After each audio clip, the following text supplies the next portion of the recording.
Public dialogue and civic engagement are important. They play a role in improving the health and well-being of Texans across our great state. That's why Blue Cross and Blue Shield of Texas is proud to support Texas Tribune events like the conversation you're about to see. Mr. President, thank you so much. It's an honor to be back here. Congratulations on everything you've built and everything you're building. It's so wonderful to see the success of this institution, and we can't wait to see where it goes next. And we are thrilled to be on this great campus. I must tell you, ladies and gentlemen, I'm reminded of the first one of these events we did. We have now done, by my count, 40 events on college campuses at the lunch hour around the state, featuring elected officials like these who represent the community reflected in the audiences at those events. The very first one we did was at University of Texas Pan American. It was back in the day when Representative Veronica Gonzalez was in office and Representative Aaron Pena was in office, and of course we had Senator Hinojosa there as well. It was wonderful to be at UTPA then. It is especially wonderful to be at UTRGV now, and we thank you so much, President, and your staff for having us back. To the point of the UTRGV staff, as the President and I both know, the people who get the credit are often the people who don't do the work, and the people who do the work often don't get the credit. So let me acknowledge, in addition to the President, Veronica Gonzalez and Veronica de la Garza, all my Veronicas, as well as Dalen Ruiz and Gilbert Perez of the staff here. It is their hard work and generosity that made it possible for us to be here today. Also, Texas Tribune events are sponsored. It makes it possible for us to have these events for free, to in fact provide you with lunch.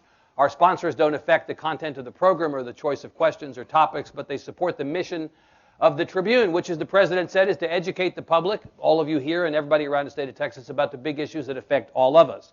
Our sponsors of this event today are Blue Cross Blue Shield of Texas, Methodist Healthcare Ministries of South Texas, AT&T, BP, PepsiCo, Walmart, Southwest Airlines, the Hatton W. Sumner's Foundation, and our generous media partner, The Monitor. Please give them all a hand for making it possible for us to be here as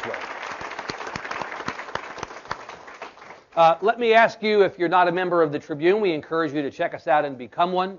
We're happy to have you here regardless of whether you're a member.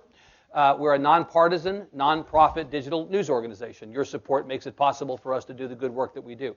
Please turn your phones to silent at least. You may wish to tweet this event. We certainly encourage that. The hashtag is TT Events. So turn your phones off if you're inclined, but at a minimum, please turn them to silent. We're going to have a conversation of about 35 minutes here from the stage, maybe a little bit longer. We'll take questions for about 15 minutes. We'll walk a microphone around in the audience, and we'll end promptly at 1 o'clock. We are live streaming this event for the benefit of people in this community and out who may not be able to be here with us today, so be aware that one good reason to turn your phones off are there are people watching, not just in this room. So we encourage you to think up good questions for the end, and we'll come back to you at that point. And I think that's all I've got to do in the way of welcome and thanks. Now it's my great pleasure to introduce the three state lawmakers who've kindly joined us today. On my left, of course, you know Senator Juan Chuy Hinojosa, Democrat of McAllen. First elected to represent Senate District 20 in 2002. Previously, he served a total of 15 years over 2 stints in the Texas House. In the 84th session, he serves as Vice Chairman of the Senate Finance Committee and is a member of the Agriculture, Water, and Rural Affairs, Criminal Justice, and Natural Resources and Economic Development Committees. Born in McAllen, Senator Hinojosa has an undergraduate degree from the University of Texas Pan American and a law degree from Georgetown University. On his left is R.D. Bobby Guerra, Democrat of Mission, who's held his, you can give him a hand, that's fine, go ahead. Who has held his House District 41 seat since 2012. In the 84th session, he sits on the Insurance, Public Health, and Local and Consent Calendars Committees, a native of Edinburg. He is a graduate of Pan American University and Texas Southern University Law School. Finally, Terry Canales, Democrat of Edinburg, is in his second term, representing House District 40. Like his fellow panelists today, an important note that we'll come back to in this conversation, like his fellow panelists today, he is on the ballot for re-election this November. Each one of these gentlemen faces a Republican opponent. In the 84th legislative session, Representative Canales serves on the Criminal Jurisprudence and Energy Resources Committee. Born in McAllen, he has an undergraduate degree from Incarnate Word and a law degree from St. Mary's University. Please join me in welcoming the Honorable Chuy Hinojosa, Bobby Guerra, and Terry Canales. Great to be with all of you, and nice to be back in the Valley as always, and I appreciate your giving us your time today. Senator Hinojosa, let me begin with you. There are two significant, the most significant line items in the state budget at the moment are education and increasingly health care. These are both priorities that if you ask any member of the legislature, Democrat or Republican, what are the most important issues for your community, they will almost invariably say education and health care. I want to start with those two because they do disproportionately affect this community. We had a school finance ruling by the Supreme Court saying the school finance system of this state is terrible. It's just not terrible enough for us to do anything about it. Or at least it's not terrible enough for the court to force you to do anything about it. They're putting it back on you all. Give us your read on school finance. Are we spending enough money on public education, Senator? What do we need to do in the next session? No. Well, first of all, thank you for coming down to the Valley again. I think it's very important to get the public involved and participate in a discussion on the issues that we face. I can tell you that public education is not financed adequately to provide a quality education to every child, regardless of where the child lives, whether it's in Plano or McAllen or Corpus Christi. What is happening is that we take in 90,000 new students every year, 90,000, and we barely fund our growth in our student body. And what is happening is right now the public school finance system that we have in place is really unfair and unequal, and really doesn't provide what we consider fair, equal funding across the board. My opinion, the Texas Supreme Court did not do its responsibility and its duty in terms of declaring the present system unconstitutional, because it is. Right. And to us, it's going to be a key issue this coming session. Do you have a sense of how much more it's going to take to get us on the right path? Obviously, can't do everything in one session, but what do you think? Well, if you recall, in 2011, we reduced public education by close to $5 billion. Right. Biggest cut in history. Biggest cut in history. We were facing about a $25 billion deficit in our budget. Our economy has crashed. So up to this date, we have not caught up and made up those cuts to continue keeping up with inflation and continue keeping up with the growth taking place in our public school system. Representative Canales, what Senator Hinojosa says is true. There was a big cut in 2011, but the budget writers in the last session will tell you, look, we have put a lot of money back into public education since then. Isn't it possible that we could just stretch our dollars a little bit more and do right by the students of Texas without spending a lot more money on public ed? I'd say yes, and I'd say no. The fact of the matter is, yes, we've put some money back, and that was the right word. Some, not all of it. Right. We've had fully funded growth, but not the actual growth that's actually occurred, and so we're still behind. And the fact of the matter is, locally, some of the schools that are financed here, or the finance for our local schools, is still below the levels from when we did the cuts. Right. And so the fact of the matter is, we haven't done our job financially. Now, can we get more bang for our buck, I guess was your question. Right. If you look at local schools, I think he's a national hero. Dr. King in PSJA, which I represent and have the honor of representing a portion of FAR, has done phenomenal things. Yeah.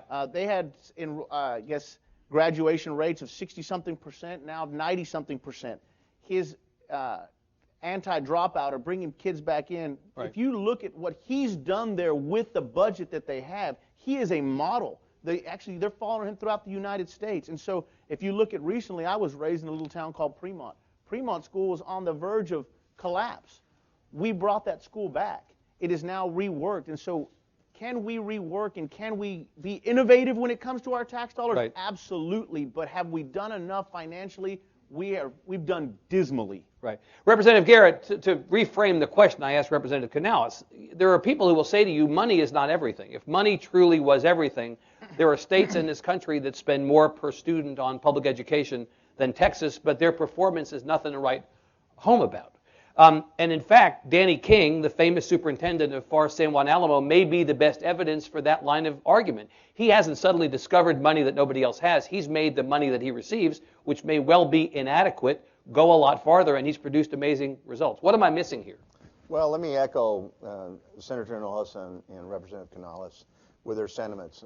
I agree wholeheartedly with that. We have not funded public education like it should be Right. in this state. $5.4 billion right before I got to the House.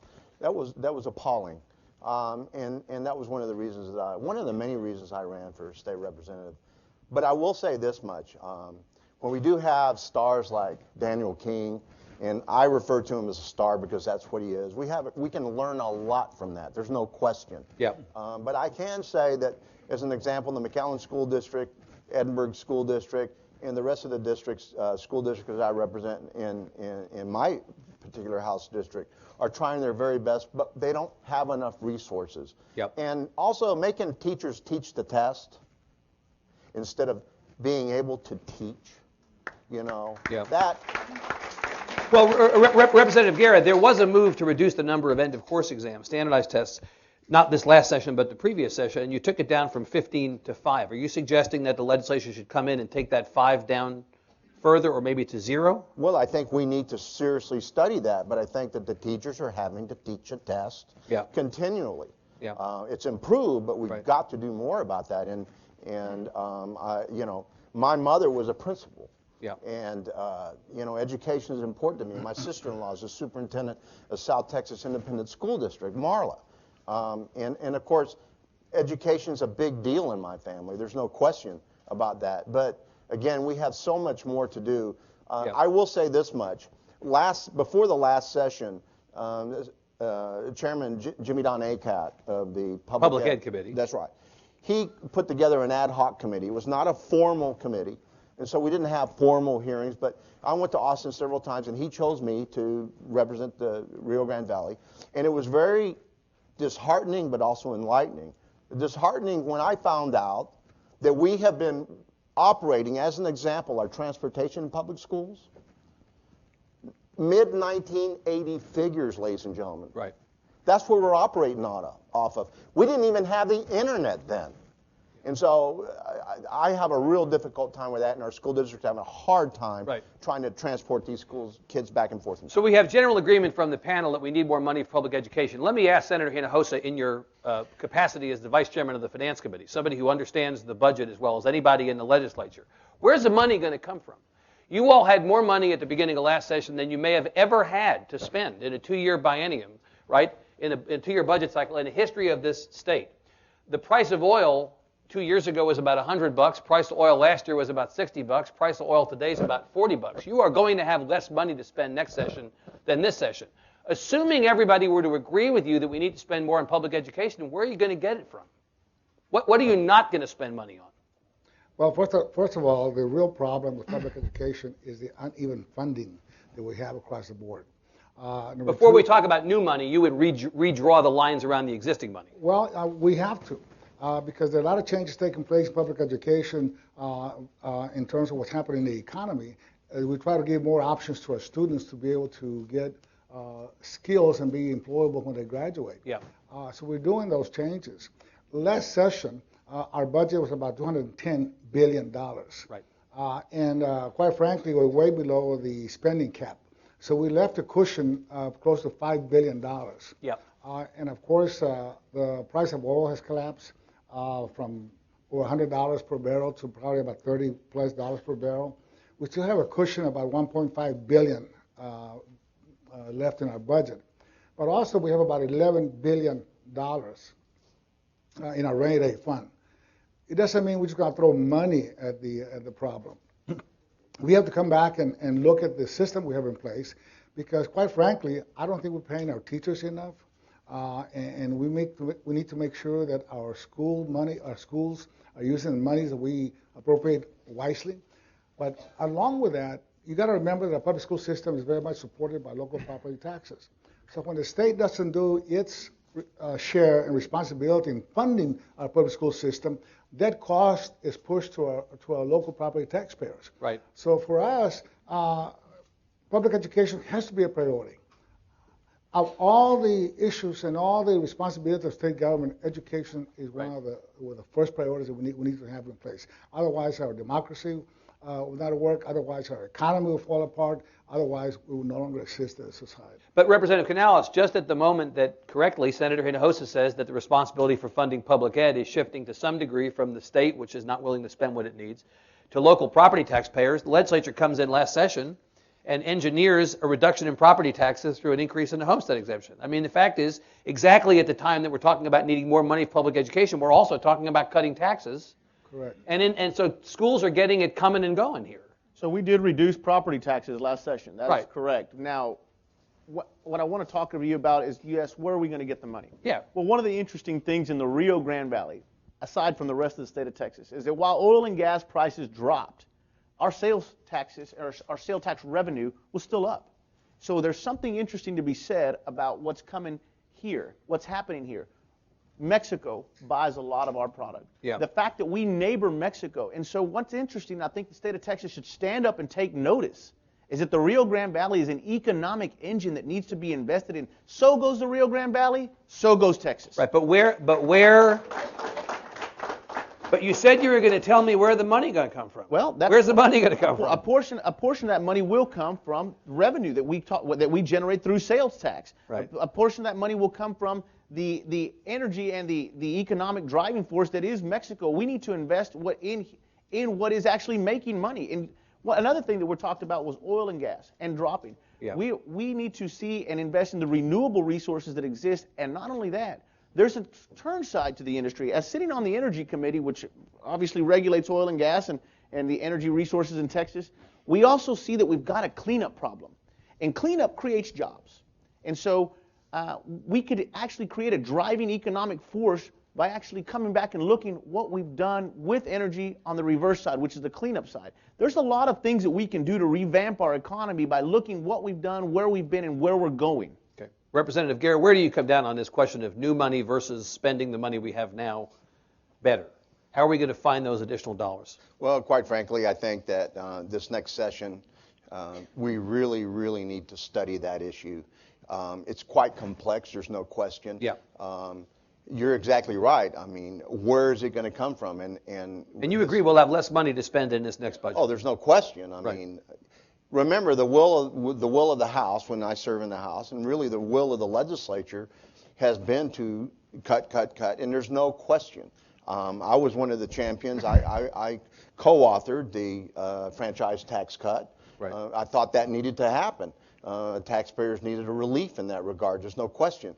But at the same time, when we look at school finance, our school funding, we've got to be able to find innovative ways for all of the school districts to participate in a more equal manner. I will tell you that here in South Texas, we haven't been given our due share. Where are we going to find the money? We've got to study that. And I sincerely pray that the will of the House is going to be to study that issue. So you were a leader in getting franchise tax cut in the last session. Let me ask each of you, will you commit, given the budget circumstances you're going to see when you get back in January and the need for spending on public ed, and we'll come to health care in a second, that you will not support additional tax cuts? Are you prepared to say no more franchise tax cuts, no more property tax cuts? It's going to be very, very difficult to justify that with our current state. But again, we need to study it. We've got to study all of the issues, right. Because I'm very sensitive to our business community. I was the one that passed the business task force, right.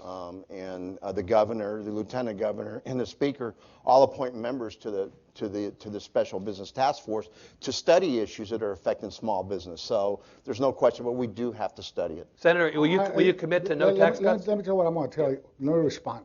First of all, here in Texas, we do have the funds and the money to fund public education. We just need to make it a priority. Just like we did with transportation, we found an extra $2.53 billion a year. Just like we did with water, we ended up having $8 billion. Certainly we can do it with public education. So it's a fallacy to say, well, it's one or the other. It isn't. You think you can have both? Well, it all depends. You cannot commit prior to going to a session what's going to happen. I mean, that is really giving up my discretion to make decisions based on how the economy is at that point. in time, Yeah. how much money has come in. So I'm not going to tie myself and lock myself to a position and give away my discretion to answer a question yes or no. But I will tell you this, we're very cognizant of what happened in Kansas, what happened in Louisiana, where they cut taxes so deeply that they don't have money to open the schools, they don't have money to pay for the victims from the floods, they don't have money to protect the public. So we got to have a balance. You're asking me, am I going to cut more taxes at the expense of not funding public education? No. Yeah. Representative, let me actually pose the question to you, but in a different way. Let me move the conversation from education to healthcare. This is obviously the other big line item. For years and years, as the senator knows, as a budget guy, education was the #1 line item in the state budget. There was no close second, and now healthcare has risen so quickly that healthcare costs in the budget are equal to or close to equal to education for the first time in the history of this state. They're more. They're more at the moment, and they will likely be even more in the next session. We have a ton of people in the state without health insurance, and a higher percentage of the Rio Grande Valley has no health insurance than other parts of the state. The last legislative session, the state did not do very much to address this problem, in part because they don't like the concept of expanding Medicaid. They're hoping that the presidential election would give them a different occupant of the White House, and then they could deal with it their way. That may or may not happen. Probably not, it looks like. So you're going to go into this session, the problem's still going to be a problem, and the expense is still going to be an expense. What are you going to do about that? Healthcare is unquestionably one of the most important issues. And, I've just kind of on a side note, but it's important when it happens to you. Because there's a lot of people that nothing's happening. Oh, well, we're not going to worry about healthcare. But when it happens to you, you say, where are we going to get it? So that becomes a question that rests on our shoulders, is how do we tackle healthcare? Now, you mentioned a very important actual issue that regards, we're fighting receiving Medicaid dollars from the United States government. We're turning down billions of dollars. And so I think that we should be negotiating. I think that Texas is in a strong negotiating capacity because they would love to have us as part of it. Right. And they've been begging us to be a part of it. But the argument, Representative, against it, that the Medicaid system is broken, that you'd be throwing bad money after worse to tie yourself more to this system, and that there's a Texas way, some way that we can determine to solve the healthcare problem better than associating ourselves with the Affordable Care Act. Well, I would ask the states that are taking the billions of dollars at this point, and the Texas way right now seems a little broken. When you look around at my community and when you look around at South Texas, we have a disparate amount of doctors. Our doctor-to-patient ratios incredibly low. It's terrible. Our actual specialists that exist in the Rio Grande Valley are almost non-existent. Well, in fact, I believe this is a medically underserved area as designated by the federal government. In fact, we have more than half of our counties are designated that way. This is a problem statewide. And so the question becomes, again, where do we get the money? And I think that the senator has addressed exactly the issue is when we look at the budget, when we determine what's going where, I can't commit to say, oh, I'm going to stop not making any more tax cuts or I'm going to increase taxes. You've got to look at what your community needs. You've got to look at how it's going to be, what's going to transpire, and you've also got to be creative. And I don't want to go back on your question, but I did want to point something out that Mr. Guerra pointed out earlier. Yeah. One of our biggest ports of entry is the largest port of entry for fruit, vegetable. We don't even have a connection to the expressway from there. But go to Dallas and Houston, and TxDOT's building cathedrals. And we can't even connect a port of entry. And so that's yet another priority that you'd like to see. Exactly, but when you talk about how underserved we are, it's not healthcare, it's not just education, it's all the way around. South Texas has been overlooked and to some degree abandoned, and we've been beat up, and we're tired of it. And so your questions don't have easy answers, but I can tell you the beginning starts with actually the legislature paying attention. Right. Mr. Guerra, how do you have this healthcare conversation with a legislature that is 2/3 Republican in the House, 2/3 Republican in the Senate, very conservative and opposed to everything coming out of Washington? Those dollars are available. Representative Canales is not wrong, but the conservative elected leadership of the state doesn't want to do it. How do you change that conversation? Well, again, we talk about the will of the House, the will of the legislature. We're cognizant of that. We can count. Yeah. So we have to work with the leadership. We have to work with our colleagues. My first session, I recognize this because I sit on public health, and I was very, very concerned about this. And so in the House, I was able to pass the 1115 waiver. That affected Hidalgo, it affected Cameron, and it also affected Laredo area, Webb. That bill basically was an innovative way, and we have to think about innovation Yep. in these areas, was an innovative way for us to take those indigent dollars that are being spent by our hospitals and leverage it with the federal government and bring down more money because they match it. In fact, it's even more than match it. Right. And that's been a tremendous fix to some degree. But I will say this much. This last session, I had representatives from all parts of the state. I mean all parts of the state coming to me. And Manny, you know this. They came to me and said, how did you do this? How does this work? So I spent quite a bit of time trying to educate other members because they passed their 1115 waivers in their districts because their hospitals were going under and their communities were going under. So we have to find these innovative ways because the will of the House is simply going to be we're not going to accept. The governor's made it very clear. And the people Representative Guerra you're talking about are both Democrats and Republicans. Oh, yes. Right? And Senator Hinojosa, that's why it passed overwhelmingly. Right. This is in some ways the issue with public education as well. You've got people who will privately say to you, if I could support more money for public ed or I could support expanding Medicaid, I'd do it, but politically I can't. Right? Well, you know what? They got to do what's right for the public. But on health care, it's the cost. We have moved trying to contain the cost, making changes in our healthcare system by not reimbursing doctors based on procedures, but based on outcome. We have looked at trying to focus on preventive health care. Medicaid and health care cost us probably about $66 billion. That's a lot of money. So for us, to me, I do not agree with the leadership that we should not extend Medicaid to Texas. We are leaving $90 billion sitting on the table. That's our share here in Texas from the federal government. And the federal government will pay 100% for the first year, and they will pay 90% for the next 10 years. That's our taxpayers' money. But on top of that, what you're looking at is a humongous disaster just around the corner. The 1115 waiver that we have in place that allows us to draw down $2 to $3 per one will expire in about a year. The federal government has told us, the state of Texas, hey, you don't want to expand and cover and provide health care for your Texans, your constituents, we're going to cut you off. And that's actually I believe that's $29 billion. Is that right? Correct. The impact to Texas would be $29 billion. So, the answers are not simple, but it's a complicated system. And what it is, we have too many people in public office that are driven by ideology instead of public policy. Right. Let me, I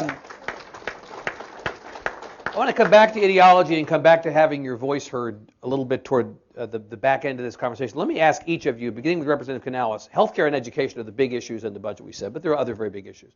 Is there one thing particularly on your mind as you represent your community heading back into Austin in January that you think the legislature has to deal with outside of public ed and outside of healthcare? We're going Pick one. We're going to deal with the $800 million issue, literally the elephant in the room. This is the border security fund? Border security, the Texas. Do you think we spent too much on border security in the last budget? It needs to be clear that DPS didn't ask for that money. Right. DPS asks for money to be appropriated to them. We just gave it to them. We didn't have a metrics. We didn't know what they're going to do with it. Right. And so, Okay, but they've got it now. How's it going? You know what? I'll give Colonel McGraw this. He's doing a good job at figuring out how to tell us.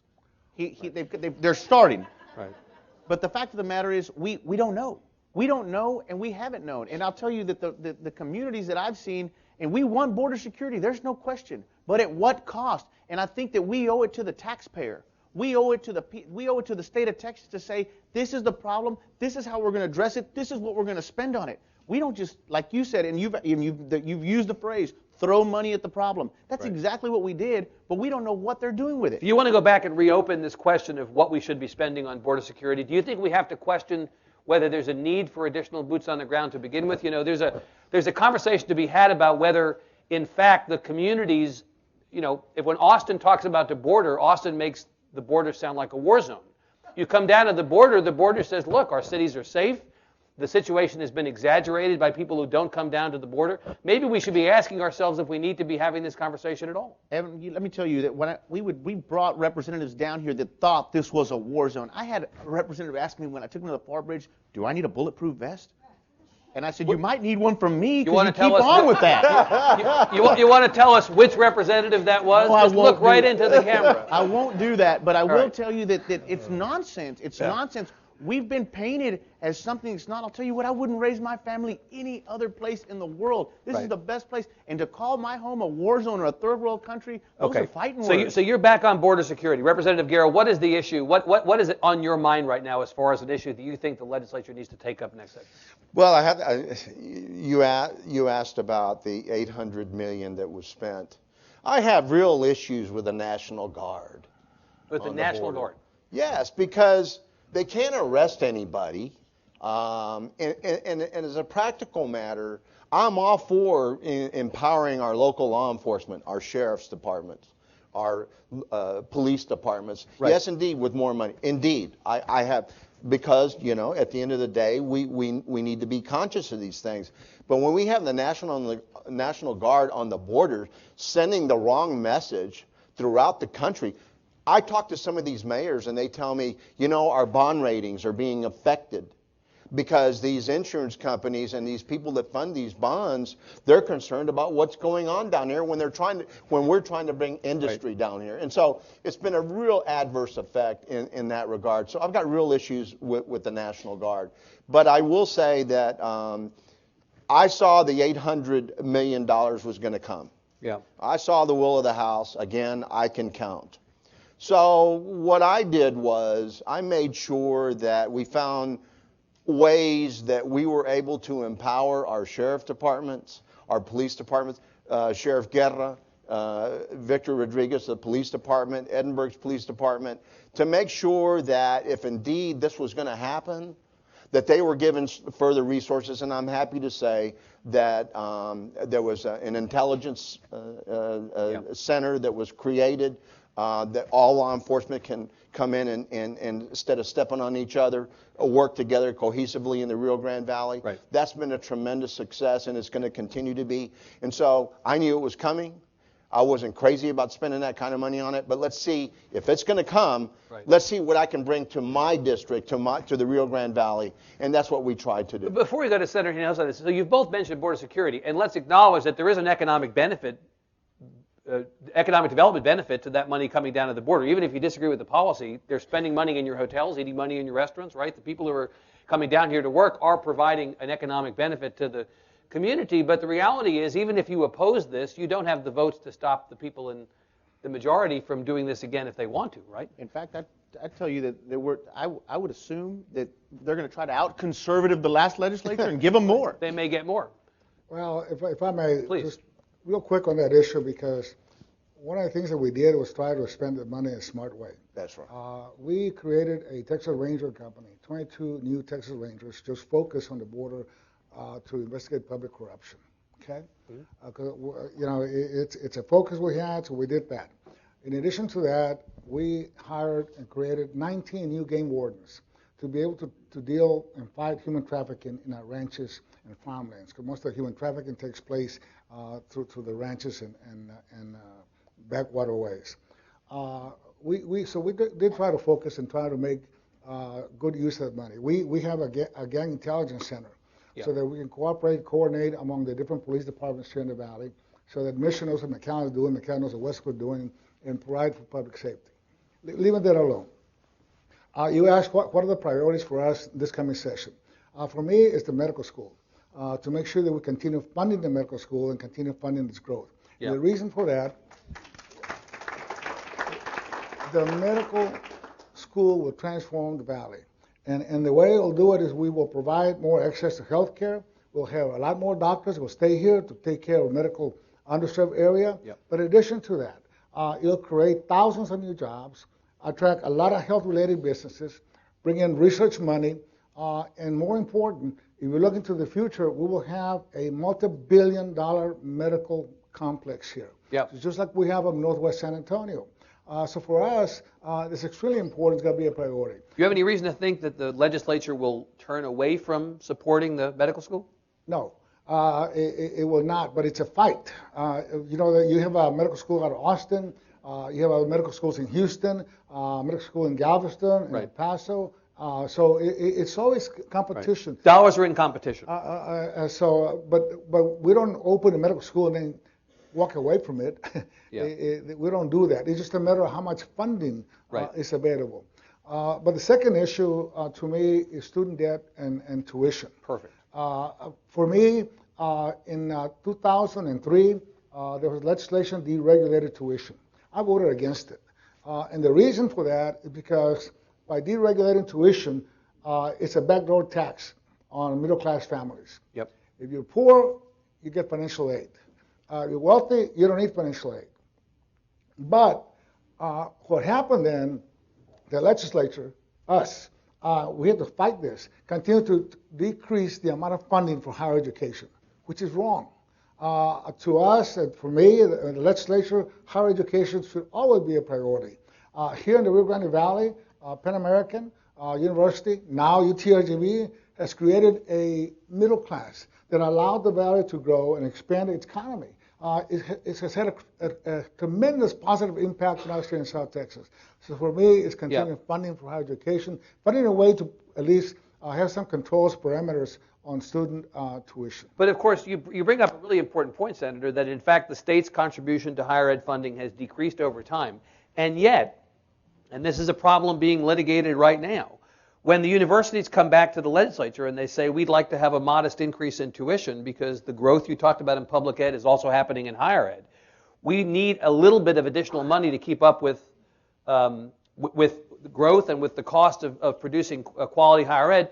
Your presiding officer in the Senate, Lieutenant Governor Patrick, immediately spikes it and says, we don't think that higher ed is spending the money it gets now wisely. Why should we allow them to get any more? There's no doubt that right now we're going through certain changes in higher education. Yeah. But those changes cannot happen overnight. We don't make a profit and measure education by seeing if they make a profit for the community. Education plays an important role. It's about democracy. It's about teaching Western civilization. Yeah. It's about teaching Plato's Socrates, philosophy. You're not there to make a buck and see how much money you can create for the community. It's what makes the foundation for Western civilization or higher education. Yeah. Now, you ask me, do we need to make some changes? Yes. And we're making those changes. Look at A&M College Station. What do? They privatize a lot of the services that used to be paid by the state. The cafeteria, landscaping. Cleaning services, right. Maintenance. Yeah. So those changes are taking place slowly but surely to try to make sure that higher education is cost effective. But we should not make those changes and cost on the back of our students. So you think so you would support a modest increase in tuition if the universities want one? I would what now? Would you support a modest increase in tuition, as has been proposed by practically every public university in the state? Well, I think that the way the system is set up now, they have to raise tuition on a as needed basis. Yeah. What I had legislation trying to find a governor on tuition increases tied to the consumer price index. Right. Because some tuition increases were way out of line, some were not. Right. So what you're seeing now is that the universities are a lot more conscious in terms of being very sensitive to the increase in tuition to make sure that they fit the need and not overcharge our students. Representative Canales, this is actually part of the conversation, is what are we going to ask back from the universities? If we give them the latitude to increase tuition, maybe we want this to be outcomes-based funding. So they've got to demonstrate that they're having success in moving kids through the pipeline at a reasonable rate, or that their graduation rates are sufficient. Or maybe, in fact, to Senator Hinojosa's point, we tie it to inflation, or we have to go back to the there's any number of different equations that take place. Are you generally sympathetic, though, to the idea that the universities need more money, and if we're not going to give them more from the state budget, we've got to let them increase tuition?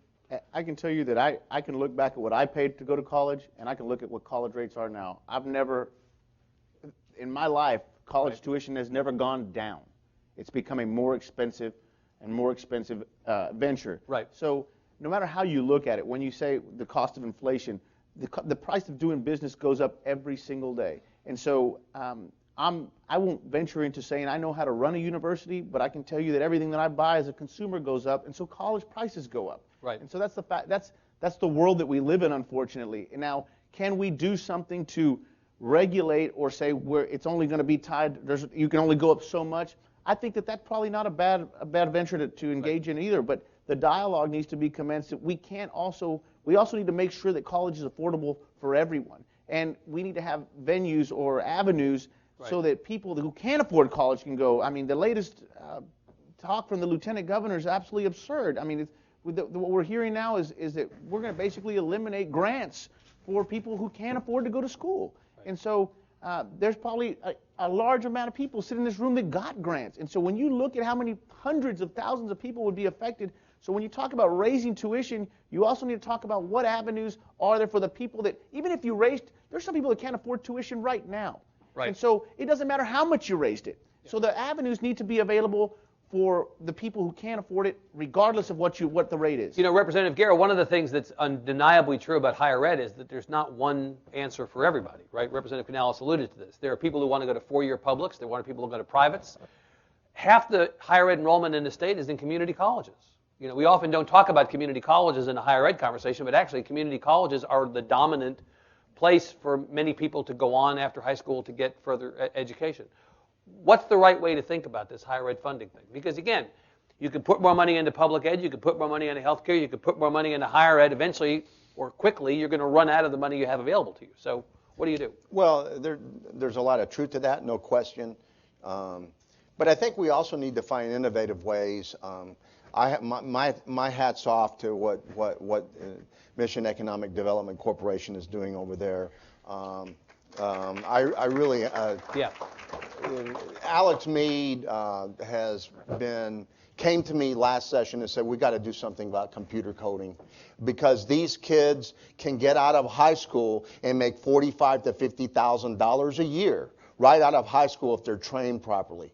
And so we want to provide those type of skills, those skill sets for these kids, but we need your help. And so, unfortunately, last session when I tried to pass that bill, like so many good bills, died because of bills like guns on college campuses and who could marry who. These type of things really took away from innovative ways that we can help our communities, I believe. Right. Economically. But again, going back to the issue about funding, right. There's no question it's going up, but we need to also find innovative ways. And let me also say this much. I'm so proud of the Rio Grande Valley because we came together as a region, and I got goosebumps my first session when all those green lights lit up in the House of Representatives for the Rio Grande Valley UT merger, the way it happened. Right. It was unbelievable because we had to educate our colleagues in the House on that. And now we have 55 students who are going to be going to medical school right here. Yeah. And let me just, please. You know, first of all, I don't think every high school student should go to college or wants to go to college. Right. And there are changes taking place in our economy, and we're trying to adjust not only our public school system, but also adjust by providing more responsibility to our community colleges. They have the ability to structure courses right. That are needed by our business community. So we're doing that, and you're right. Our student population at community colleges continue to grow because they play a very key role in our economy. Yep. Right. But one thing that we left out is the merger of the new universities, having UTRGV here in the Valley, also allowed them to access the PUF fund. That is huge. That's true. And for us, those are investments that will be made here in terms of providing the structure that is necessary for our student body. We have about 5 minutes before we go to questions from the audience. I'd like to take a point of personal privilege and move the conversation away from the session and talk about the presidential campaign. As you know, we in the press, if we don't mention Donald Trump once an hour, we go to journalism jail. And so I need to actually mention him to.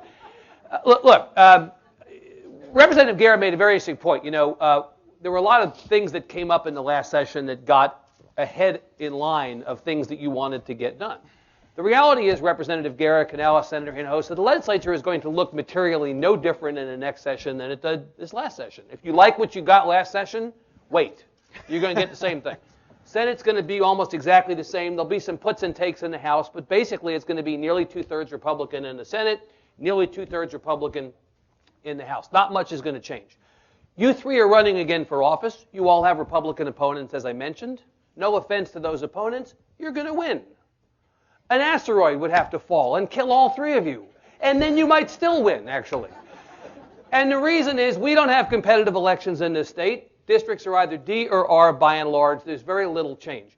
Donald Trump, of all people, this week, in addressing the African American and Latino community, said, what do you have to lose by voting Republican? Now, you may have an answer, a lot. I realize that. But his point was Democrats have taken non-white voters for granted for a long time.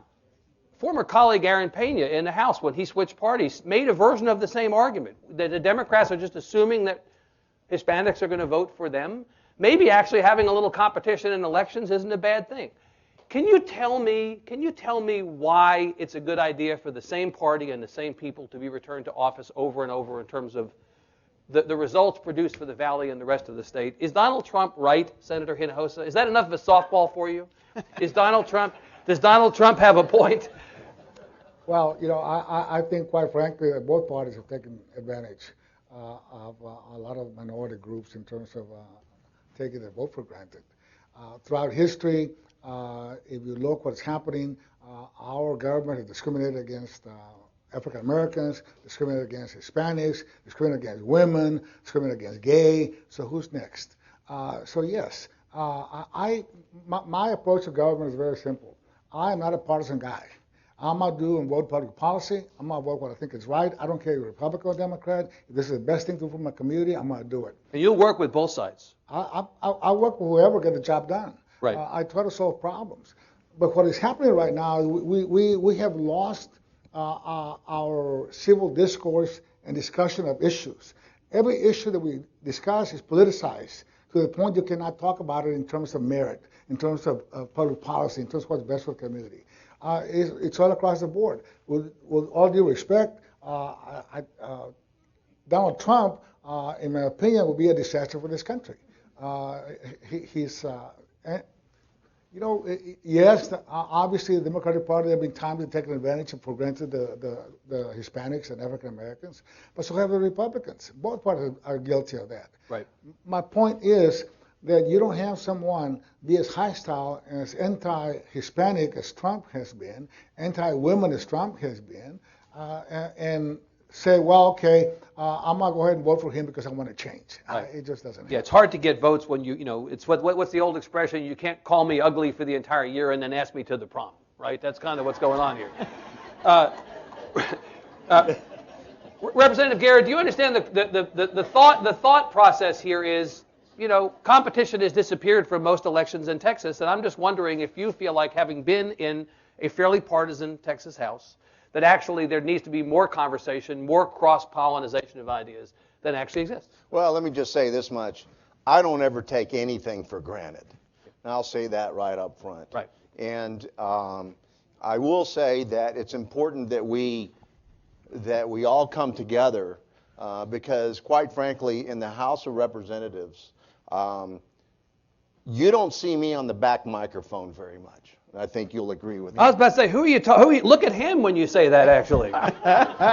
Because what I'm doing Representative back Mike over there. Right. What I'm doing is I'm working behind the scenes with my Republican colleagues in the House, who I have a tremendous amount of respect for. Most of them I really do. Right. And I think most of them want to do the right thing. And so, really, I would say 98% of the issues that we decide on on our bills are nonpartisan. So you think we have the wrong idea about how the House works? It's just that we can only see the visible part of the iceberg. Well, there are those there's no question in parts of the state, there are those that want to just run on red meat issues.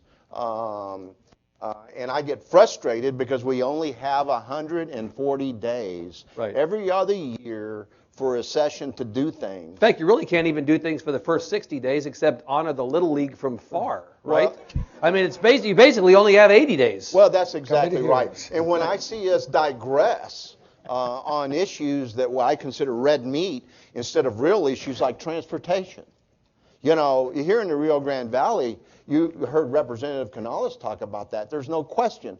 But I do believe that when we work in a nonpartisan way and we bring members down here and we show them what we have, that really changes a lot of minds and their perspective about who we are. Now, there are those that like to come down here and get on gunner boats and do a photo op. But for the most part, I will say most of the reps are very interested in what's going on here because they're seeing what's going on here, and they're very, very impressed. And they go, wow, y'all have paved streets. That's great. Yeah, they can't believe Yeah. it, right? Representative Canales, quickly before we go to questions, are the politics of this region or of this state too partisan, and do we need to look at doing this a different way? I'll give you, when I was a kid, my dad was a district judge, and I asked, why are you a Democrat, Dad? And he said, because you can't run as anything else in South Texas and get elected. And the fact of the matter is, when I was elected, I'll echo the senator's sentiments. I'm not partisan.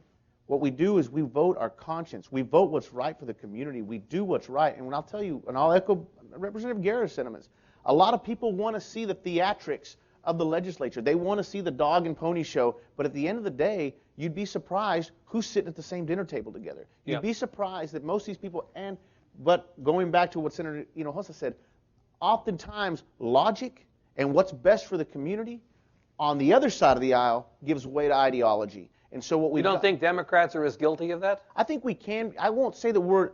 Maybe I won't say the word is guilty, but I'll say we won't say the word is radical. And what I can't. And I want to comment on the back mic comment that you made. You know what?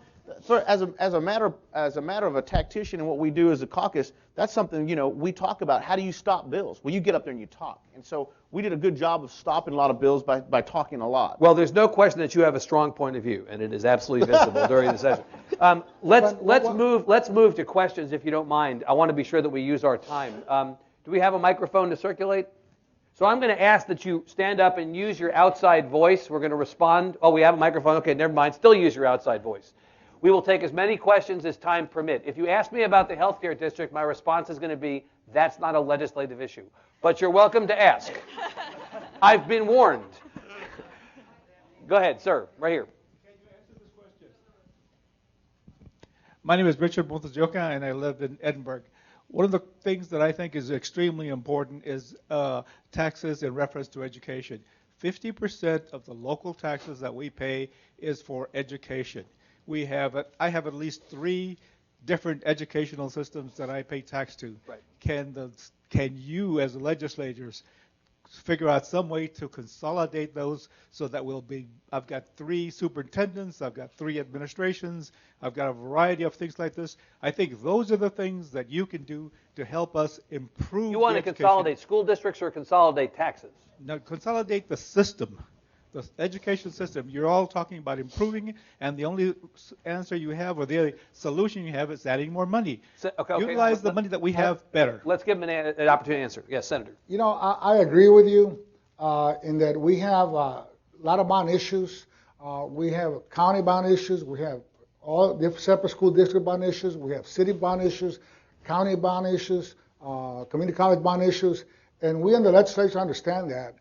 And we're trying to get some type of coordination and cooperation among the different governmental entities that are local, that we authority to issue bonding authority, so that at least we can set some priorities and have them talking and communicating between them.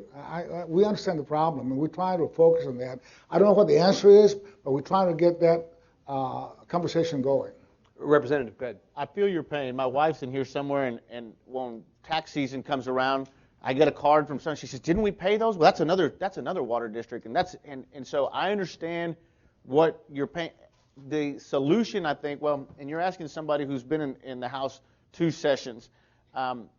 This is a system that's existed for as long as I know, and what I'm telling you is that I can't give you a quick clutch solution or saying this is how we do it, but I'd be more than happy to sit down and discuss ideas. But you're sympathetic. I'm sympathetic, and I think anybody up here who gets the 15 tax notices would like some consolidation or some clarity as to what you owe when you owe it. Ma'am, right here. Is that right? Well, you've got to. If you want me to speak, that's okay. You said something about that we couldn't talk about the health. No, I'm just making a joke. You ask anything you want. I was going to it's say not a legislative issue, but you ask anything you want. I was going to say, those three signed the bills and fixing to try to see if they can tax the people. I got one thing here. This is just a few of the ads in the papers that show the different entities that are on our tax bills that are going to raise their tax rate. So the people that we've already, taxes that we've got now that we've been paying is going up on the school districts and the city. So what's your question? Now, my question is, the Constitution of Texas for the creation of a hospital district says the purpose of the district is to provide services to the needy individuals. The bill states that the district will provide health care services for Hidalgo County residents. First, who can receive services, and will those of us that are not indigent, what will we get? Will we get any free or low services? We're certainly going to pay for it. So what do the three of you, as in your current capacities, have to do? Let's explain for the benefit of the room. As legislators, do you have anything to do directly with this? You know, here's what we have. For us, this last session, we co-authored legislation to reduce property taxes by $1.2 billion. We cut business franchise taxes by $2.6 billion. 25%, right? We now require a supermajority vote to increase property taxes across the whole state of Texas. So we've done that. In terms of the healthcare district, for us, the healthcare district, the legislation that we passed is really a local decision and a local vote.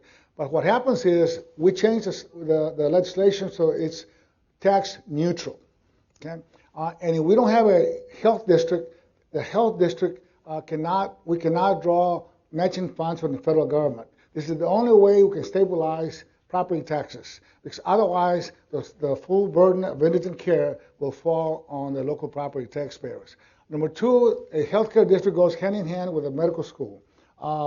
To expand and grow a medical school, they'll create thousands of new jobs, bring additional businesses down, provide better health care, but not just for the poor and indigent. It provides better health care across the board to all of the community in terms of specialties and in terms of doctors staying here. It sounds to me, I mean, again, leaving aside whether the legislature itself has anything more to do with whether this goes into effect or not. We don't set the tax rates. Right. The voters are going to have to make a decision on this, right? That's how this is going to go. Correct. Here's my question. You live here. Don't talk to me as Senator Hinojosa. Talk to me as resident Hinojosa. You are for this. You are a yes vote. You support this. No, I support it because I think on a long-term basis, it's for the betterment of our community in terms of our healthcare system. Plus, if you look into the future, I will have the federal government matching our local dollars 2 to 3 to 1. Right. Otherwise, we lose that match. We already lost over $20 million because it didn't pass last time. You know I'm going to ask each of you to go on the record and commit. Are you for it or against it? Well, let me just say that when we saw the election the first time, we listened to the voters, and they were very, very concerned, concerning the potential tax rate.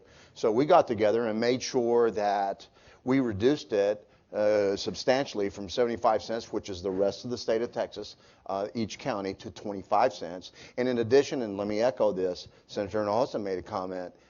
Look at the bill. The bill says whatever the county is charging for indigent care is supposed to be swapped over to a health care district. So with these taxpayer protection provisions built into it, there's no question. Yes, indeed, I'm for it. It's going to transform our economy. Are you for it? The bill that I read and the way that it was drafted was whatever the county's spending comes over here. And when you talk about what Senator Hinojosa talked about, that you are going to draw down federal dollars. There's not another way. It's a stabilization. It basically gives us 2 to 3 to sometimes 3 to 1 on our money. So there's not an investment in the world that does that. There's no way that we can spend our indigent dollars. We'll never get 3 to 1. So yes, you're for it. Well, I'm for it, but I'm also not for tax increases. And so I'll tell you. Well, but you don't get to have a compound sentence in the voting. Well, you get to do yes or no. I'll tell you, I'm for it, but I'm not for anything that increases my property taxes. So, but I'm not also. I'll tell you, I don't increase the taxes. The commissioners do, and so that would be a vote for or against. Yeah, but you're going to have to decide on election day, yes or no. I already told you yes. So you're yes, and you're yes, and you're yes. How about that? Another question. Well, thank you for supporting the healthcare district because we know that the most needed in the community need it. And whenever we have 33% of our Hidalgo County population, it's not doubt that a thing like the healthcare district it's what we need to move forward in our community. The question that I have for you is in terms of education. And the reason is because we know that the federal government has changed the deadline for FAFSA, and so we have heard from the coordinating board that they will be also moving the state application to be in October 1st. So as of October 1st, new financial aid applications will be accepted. However, the state legislation does not release state funding until late August. And many of the times by this, students have already decided not to go to San Antonio, not to go to Austin because they didn't know about their financial aid package. So what can we do? What can you do as legislators to make sure that the state allocation for financial aid, for in-state financial aid, is released earlier so that students are able to make a wise decision in terms of going to college after graduation? Or is it too late, actually, in the current timetable to do anything about this right now? I think it's probably, my guess would be that I think there's not something we can do right now, but it's something we can definitely look at in the future. Right. This is an unintended hiccup, right? Unintended, maybe, if there's a gap in time. It was not imagined, right? Because we meet every other year. Sometimes there are gaps, and we can't take care of it. We'll go back and ask for emergency funding. Other questions? Agnes, we have time for any more? Good afternoon. Thank you. I'm Gus Kennedy, Director of Communities and Schools in Hidalgo County. Yes, sir. I want to thank you, and thanks whoever gave us that wonderful lunch today. Thank you for support, and I just want to remind you that I'm representing about 27 other programs in the state of Texas that have a Communities and Schools program. You have been great in supporting us in the past, and we hope that you would continue supporting this great organization and the people that serve it. What question do you have? The question is, will you commit to supporting it in the future? Thank you. I think I carried that part of the funding on the budget, and we added, I think, $10 million this last session for community and schools. We understand the important role it plays in a public education system, so the answer is yes. Agnes, we have time for one more. Gentleman in the back has been very patient right there. Let's get him. Guy standing up with the green shirt. You have a question? Okay. And this will be the last one, Agnes? Okay, good. Mic's not on. Just go ahead, speak. Get that woman's voice into your voice box. So let's go ahead and.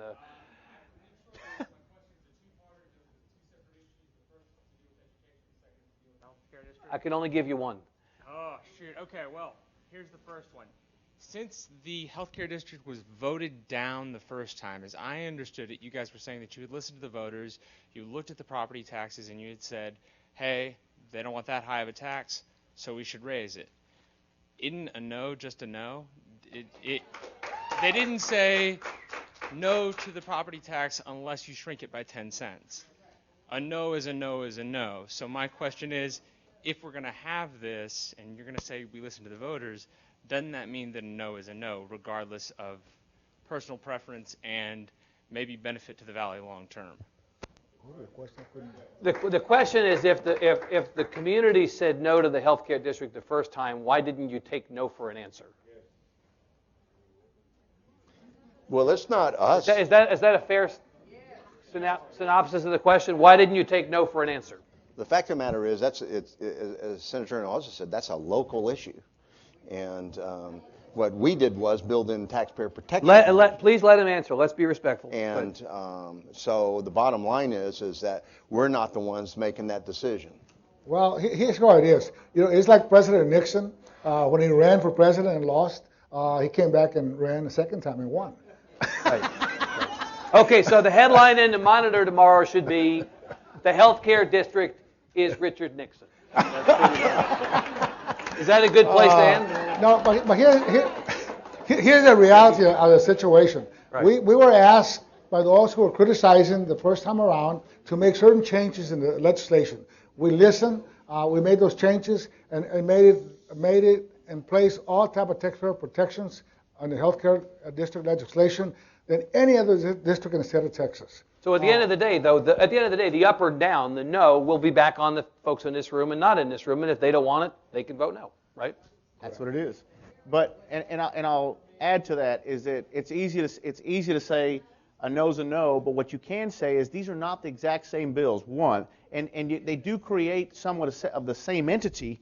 But what I will tell you is that now they're capped, and before it could have gone higher. Not with the other previous bill, the tax rate could have been increased. That's the first thing you need to realize, is that when indigent care in this county keeps going up, and so it keeps taking a bigger piece of the pie no matter how you slice it.